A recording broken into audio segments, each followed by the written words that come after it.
Bismillahirrahmanirrahim. Assalamualaikum warahmatullahi wabarakatuh. Alhamdulillahirabbil alamin hamdan wa syukran lillah wassalatu wassalamu ala sayyidina Muhammadin nabi sayyidil mursalin wa ala alihi wa sahbihi rasulillahi ajmain. Wa qala Allahu ta'ala bil Qur'anil Karim A'udzu billahi minasyaitonir rajim. Bismillahirrahmanirrahim. Wa aqimis sholata li dzikri. Wa qala Rasulullah sallallahu alaihi wasallam fil hadis sayati zamanun ala ummati yusalluna wa la yusallun. Shadaqallahul azim. Wa sadaqa Rasulullah sallallahu alaihi wasallam. Bapak Ibu, saudara-saudara dan anak-anak kami jamaah tauhid yang dirahmati Allah. Baginda Rasul Nabi Yuna Muhammad sallallahu alaihi wasallam pernah menyampaikan dan mengutarakan kepada umatnya, kata beliau, sayati zamanun ala ummati yusalluna wa la yusallun. Akan datang suatu masa dari waktu terhadap umatku di mana umatku banyak yang mendirikan ibadah solat, namun sebenarnya mereka itu belumlah mendirikan ibadah solat. Akan tetapi mereka itu baru sebatas mengerjakan perbuatan dan kelakuan sholat, yaitu berdiri, ruku, iktidal, sujud dan duduk. Inilah yang dikatakan di dalam ilmu fikih aqwalun wa af'alun muftatahatum bitakbiri wa muhtatamatun bitaslim. Bahwa yang dikatakan perbuatan sholat itu adalah beberapa ucapan, beberapa perkataan dan perbuatan yang diawali dengan takbiratul ihram dan diakhiri dengan salam. Namun kenapa baginda Rasul mengungkapkan umatnya banyak yang mengerjakan dan mendirikan sholat, namun sebenarnya mereka itu belum mendirikan sholat? Karena mereka itu tidak mengenal dan memahami tentang hakikat sholat itu sendiri. Makanya pantaslah kata baginda Rasul, kamin qa'imin hazuhu min sholatihi at-ta'ab wan nasab. Berapa banyak umatku yang telah mengerjakan dan mendirikan ibadah sholat, namun mereka sendiri tidak mendapatkan apa-apa dari sholat yang mereka kerjakan, melainkan yang dia dapatkan itu adalah rasa capek, letih, dan paneksihnya yang dapat Bapak Ibu. Nah, rasa capek, letih dan panik yang mereka dapatkan itu disebabkan karena mereka sesungguhnya tidak mengenal akan hakikat sholat. Inilah yang dimaksudkan oleh baginda Rasul tentang rahasia sholat itu. La sholata illa bima'rifatillah. Tidak sah sholat, belum dikatakan sholat kalau belum mengenal Allah.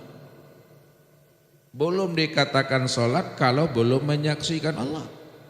Belum dikatakan sholat kalau belum liqa dengan Allah. Belum dikatakan sholat kalau belum zuk kepada Allah. Makanya sholat itu baru sah, baru diterima, baru diakui oleh Allah dan Rasulnya terhadap umat dan hambanya ini adalah di mana hambanya, di mana umatnya betul-betul mengenal dan memahami akan hakikat dan rahasia sholat itu sendiri. Jadi kalau kita tidak mengenal dan tidak memahami akan rahasia dan hakikat sholat itu Bapak Ibu, Walaupun puluhan tahun kita telah mengerjakannya, tapi kita tidak mengenal dan memahami akan hakikat dan rahasia sholat, maka sholat kita itu akan menjadi hampa dan sia-sia belaka. Makanya Rasul katakan, man amila bila ilmin dolal. Siapa yang beramal, lalu amalnya itu tidak diiringi dengan ilmu, maka amal itu adalah amal yang mardud, amal yang tersesat, amal yang hampa dan sia-sia. Maka jikalaulah kita ingin amal kita itu diterima, amal yang sah di mata Allah dan di mata baginda Rasul sallallahu alaihi wasallam, sebagai contoh dan teladan yang terbaik yang Allah turunkan di muka bumi ini kepada umat, maka hendaklah kita mengenal dan memahami akan rahasia sholat itu. Hendaklah kita mesti berilmu. Inilah yang diungkapkan sebenarnya oleh orang-orang arif billah. Al-ilmu qoblal qaul wal amal. Hendaklah kita lebih dahulu berilmu sebelum kita ini berkata dan beramal. Jadi sebelum kita berbuat, sebelum kita beramal, sebelum kita berbicara, sebelum kita berfatwa, isilah dada kita ini dengan iman. Isi kepala kita itu dengan ilmu.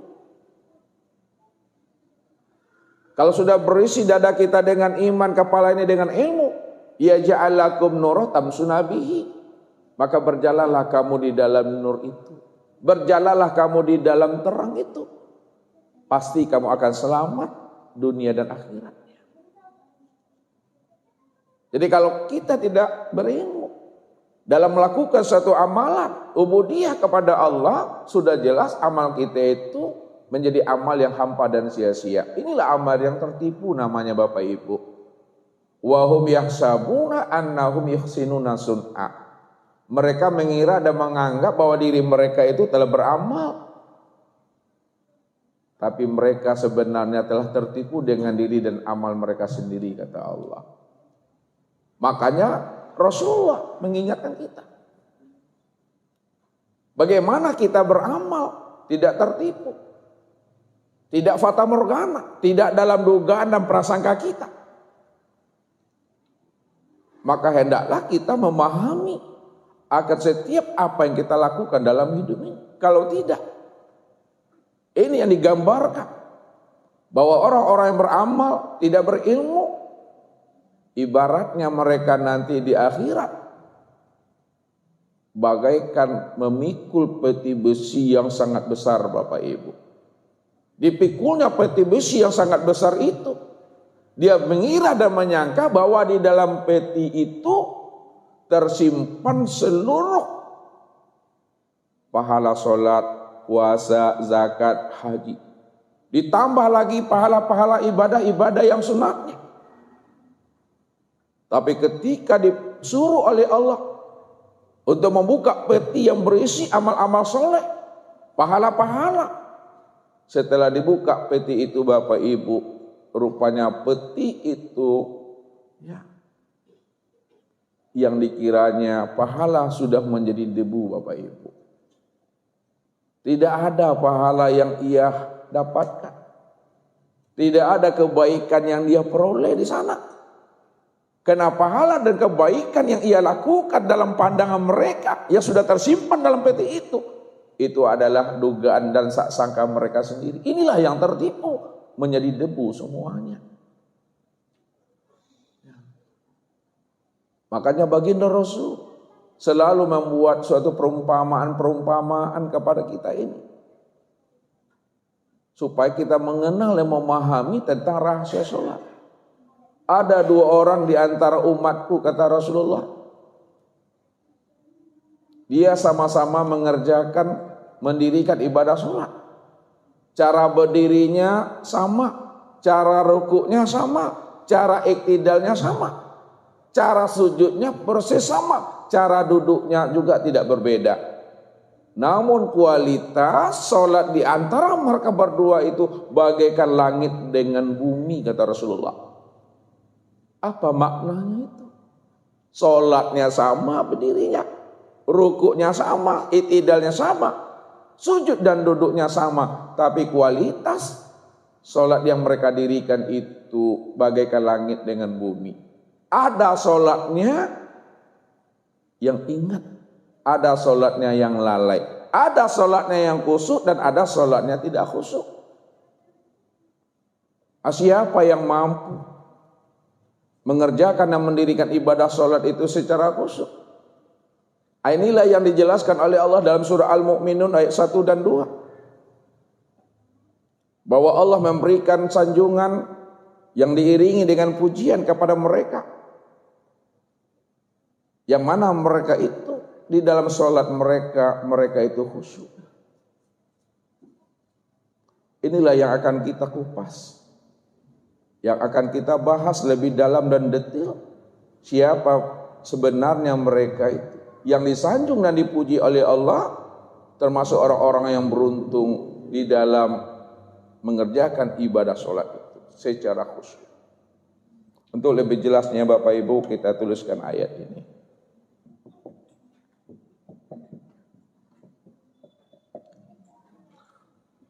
Di dalam surat Al-Mu'minun ayat 1 dan 2, ya, Allah memberikan sanjungan, ya, diiringi dengan pujian, ya, kepada orang-orang yang khusyuk di dalam sholat mereka.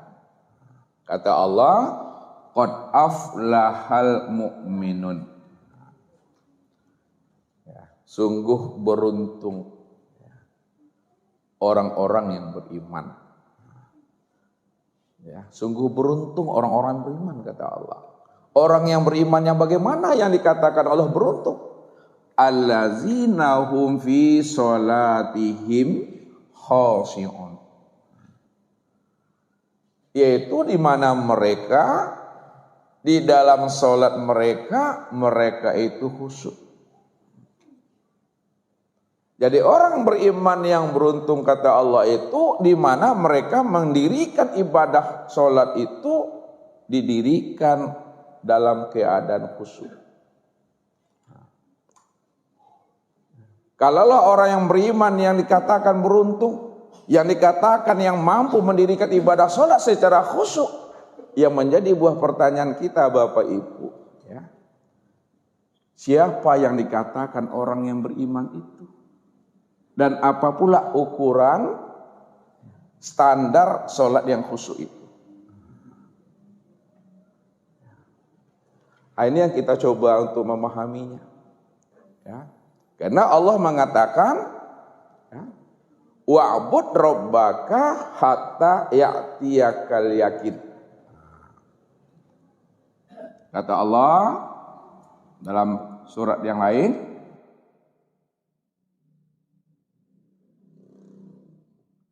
wa'bud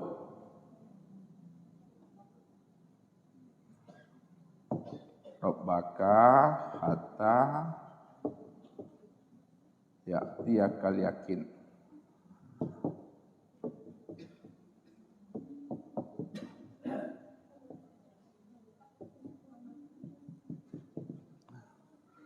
Dan sembahlah Rabbmu hatta, sehingga betul-betul ya'tiyakal yakin, sehingga terbit di dalam dirimu, terbit di dalam jiwamu suatu keyakinan.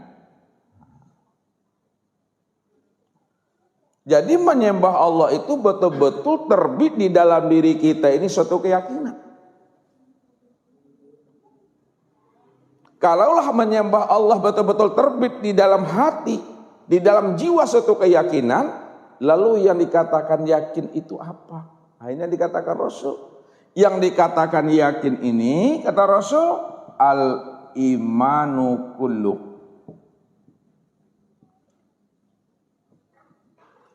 Yang dikatakan yakin itu adalah iman yang sempurna. Kalaulah yakin itu iman yang sempurna, lalu iman yang sempurna itu yang bagaimana, kata Rasulullah? Iman yang sempurna itu kata Rasul antuk mina biru'yatillah.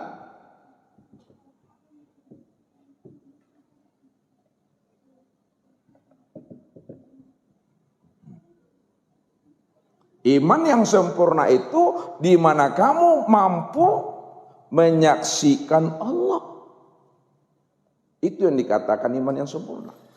Maka kalau kita pahami makna ayat itu secara mendalam, secara hakikat, artinya sembahlah Rabbmu itu sehingga betul-betul kamu memiliki keimanan yang sempurna untuk memandang dan menyaksikan akan Tuhanmu. Itu yang dimaksud oleh Allah. Maka orang-orang yang mampu menyaksikan Allah secara sempurna itu adalah orang yang beriman. Maka orang beriman itulah yang mampu mendirikan ibadah sholat itu secara khusyuk. Qad aflahal mu'minun allazina hum fi sholatim khushu'un. Beruntunglah orang-orang yang beriman di mana mereka di dalam sholat mereka itu mereka khusyuk. Karena yang dikatakan orang beriman itu antuk mina biru'yatillah ini.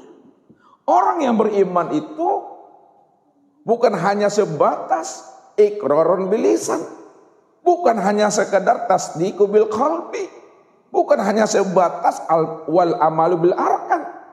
Tapi orang yang beriman itu di samping iqrarun bilisan, tasdiqu bil qalbi wal amalu bil arkan, mereka mampu memandang dan menyaksikan akan kewujudan dan kezahiran Allah secara sempurna pada dirinya sendiri.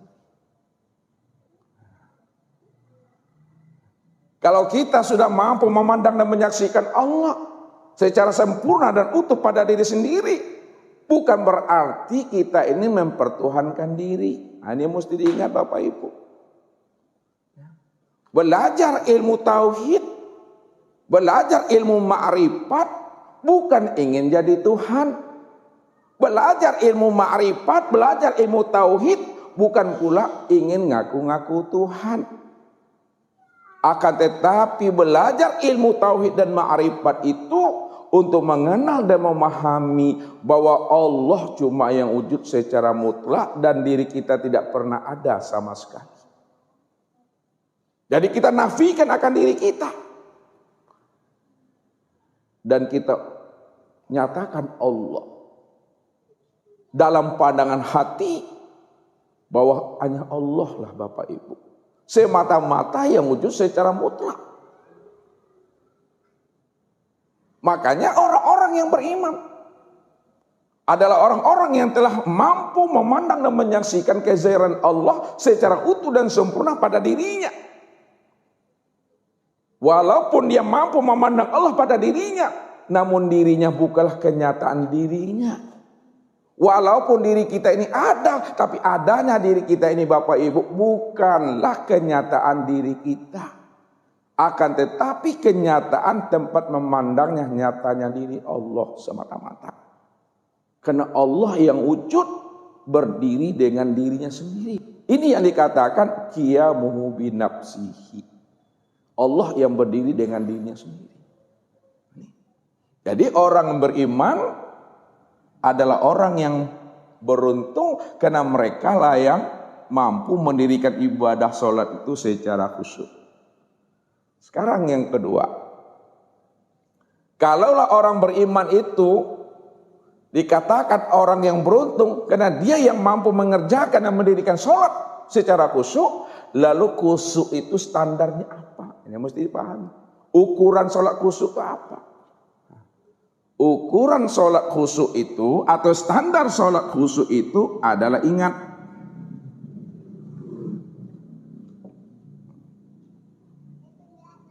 Ini yang dijelaskan Allah. Wa aqimis sholata li zikri.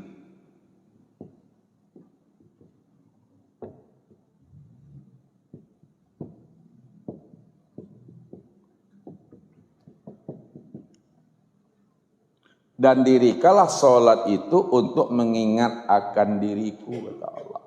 Jadi ukuran sholat khusyuk itu ingat. Kalau dia tidak ingat berarti lalai. Kalau tidak ingat berarti lalai. Kalau lalai, ini yang disebut namanya sholat yang lupa. Sholat yang lupa. Sholat yang lalai atau sholat yang lupa, ini yang dikatakan Allah penghuni isi neraka itu. Fawailul lil musallin. Maka nerakawilah bagi orang-orang yang sholat, di mana mereka dalam mendirikan sholat itu mereka lalai dan lupa ingat akan Allah. Makanya ukuran sholat khusyuk itu ingat atau tidak ingat. Kalau ingat itu khusyuk, kalau tidak ingat itu tidak khusyuk, berarti lalai, lupa. Sholat yang lalai, sholat yang lupa, ini sholat yang mabuk. Sholat yang tidak mengenal akan hakikat rahasia sholat itu sendiri. La taqrabus sholahu antum sukara, kata Allah. Jangan kamu dekati sholat, jangan kamu hampiri sholat kalau kamu dalam keadaan mabuk. Hatta ta'lamu ma taqulun, sehingga kamu paham, sehingga kamu mengerti apa yang kamu ucapkan. Kalau kita paham dan mengerti apa yang kita ucapkan, siapa sebenarnya yang sholat itu, barulah kita tidak dikatakan dalam keadaan mabuk. Jadi kalau kita sholat komak-komit aja, berdiri ruku i'tidal, tapi tidak tahu hakikatnya, tak tahu siapa sebenarnya yang berdiri tegak betul itu mabuk namanya itu kalau tidak tenggen. Sia-sialah ibadah sholat yang didirikan bertahun-tahun lamanya. Kenapa? Karena dia tidak mengenal akan Tuhannya. Man abdal asma dunal makna fahuwal kafir. Barang siapa yang menyembah nama tapi tidak mengenal diri yang punya nama, maka itu suatu kekafiran. Tertutupnya pandangan hati dan jiwanya untuk mengenal akan Allah. Jadi sholat khusyuk itu standarnya, ukurannya itu ingat. Kalau ingat itu adalah khusyuk. Sekarang kalaulah betul khusyuk itu ukurannya ingat, lalu muncul pertanyaan yang kedua. Apanya yang diingat dan bagaimana cara mengingatnya?